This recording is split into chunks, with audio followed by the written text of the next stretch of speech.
توبہ نام ہی اسی ندامت کا ہے. اللہ کی رحمت کو کھینچنے والی یہی چیز ہے. اندر شرمندگی ہو، غلط ہو کہ اللہ غلط ہوا، اب نہیں ہوگا، اب نہیں ہوگا.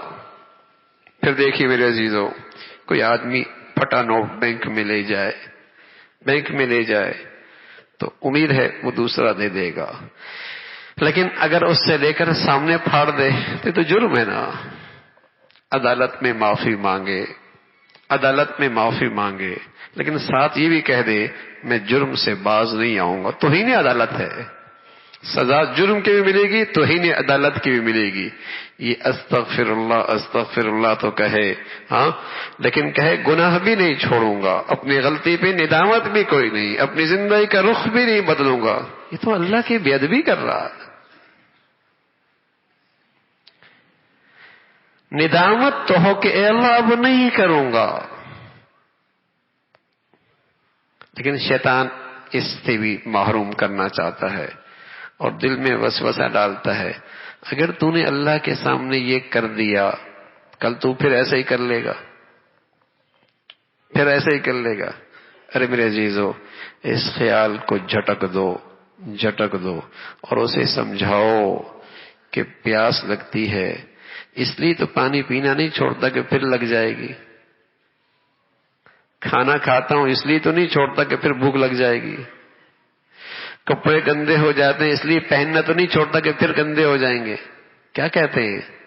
بھوک لگے گی پھر کھا لوں گا، پیاس لگے گی پھر پہن لوں گا، گندے ہو گئے پھر بدل لوں گا. ارے میرے عزیزو، عزم کرو اب اللہ کو ناراض نہیں کروں گا.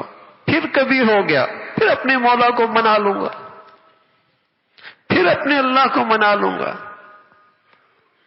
عزم کرو نہیں کروں گا، پھر غلطی ہو گئی پھر منا لوں گا.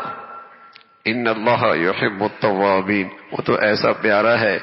اگر یوں کہہ دیتے کہ ایک مرتبہ توبہ قبول ہوگی، نہ، اس کریم داتا کا تو پیغام یہ ہے توبہ کی اور ٹوٹ گئی، پھر توبہ کی اور پھر ٹوٹ گئی، پھر توبہ کی اور پھر ٹوٹ گئی، اور پھر توبہ کی اور پھر ٹوٹ گئی. تو نے توبہ کرنا نہ چھوڑی تو میں بھی معاف کرنا نہیں چھوڑوں گا.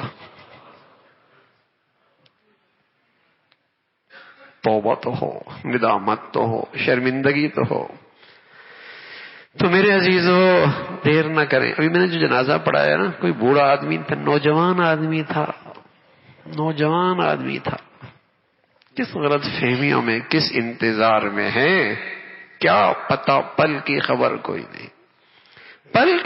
کوئی نہیں.